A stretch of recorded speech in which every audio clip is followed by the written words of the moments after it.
2024 সালে সাকিব খানের নতুন শপথ। নতুন বছরে কী শপথ নিয়েছেন নায়ক?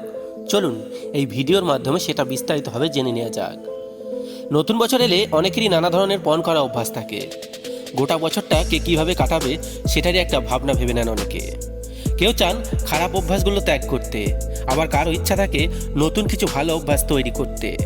তেমনই কিছু ভাবনা ভেবেছেন অভিনেতা সাকিব খান। 2023 সালে নায়ককে কেন্দ্র করে হয়েছে অনেক বিতর্ক। তার দুই প্রাক্তন স্ত্রী অপু বিশ্বাস এবং শবনম বুবলির সঙ্গে বিভিন্ন সময় নাম জড়িয়েছে সাকিবের।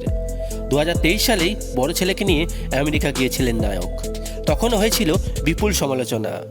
একদিকে ব্যক্তিগত জীবন নিয়ে যেমন আলোচনা হয়েছে, তেমনি তার অভিনীত ছবি প্রিয়তমা বক্স অফিসে অনেক টাকার ব্যবসাও করে ফেলেছিল। নতুন বছরে কী পরিকল্পনা করেছেন তিনি? বাংলাদেশি সংবাদপত্র যুগান্তরের প্রতিবেদন অনুযায়ী সাকিব বলছেন, চলতি বছরে আমার বেশ কয়েকটা ছবি মুক্তি পাবে। আশা করছি আরও নতুন নতুন সুযোগ আসবে। 2023 সালে আমার ছবি প্রিয়তমা ভালো ব্যবসা করেছে। এবছর সন্তানদের পর্যাপ্ত সময় দেব বলে এটা ইচ্ছা করে আছি। আশা করছি জীবনের নতুন কোনো জানলা খুলে যাবে। এই সমস্ত ভাবনা ভেবে আমি খুবই উত্তেজিত।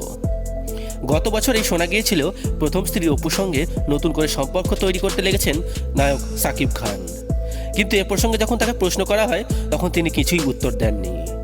এবছরে কি আবারও একসঙ্গে দেখা যাবে সাকিব আর অপুকে? তা এখন সময়ই বলে দিতে পারবে।